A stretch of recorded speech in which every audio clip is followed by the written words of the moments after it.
मागच्या व्हिडिओमध्ये आपण बॅक टेस्टिंग का इम्पॉर्टंट आहे हे बघितलं होतं. आजच्या व्हिडिओमध्ये बॅक टेस्टिंग कशा पद्धतीनं करायचं हे बघणार आहोत. त्यामुळे हा व्हिडिओ नक्की शेवटपर्यंत बघा आणि सेव्ह सुद्धा करून ठेवा.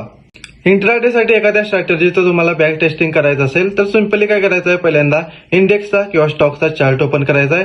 त्यामध्ये 6 महिने आधी 3 महिने आधीची डेटवर जायचं आहे. त्यामध्ये मार्केट जिथं ओपन होतंय तिथून ते मार्केट जिथं क्लोज झालेलं आहे तो चार्ट फक्त बघायचा आहे.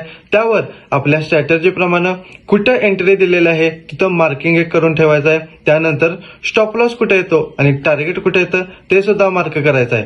आणि त्यामध्ये स्टॉप लॉस हिट झाला आहे का टार्गेट हिट झालेला आहे हे एखाद्या ठिकाणी एक्सेलवर किंवा नोटबुकमध्ये लिहून ठेवायचं आहे.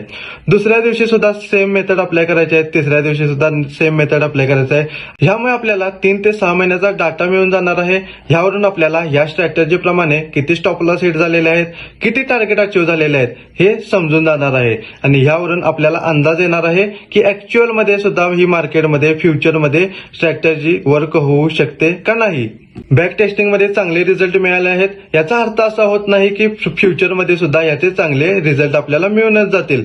त्यामुळं लहान अमाऊंटने ट्रेड करणे सुरुवातीला गरजेचं आहे.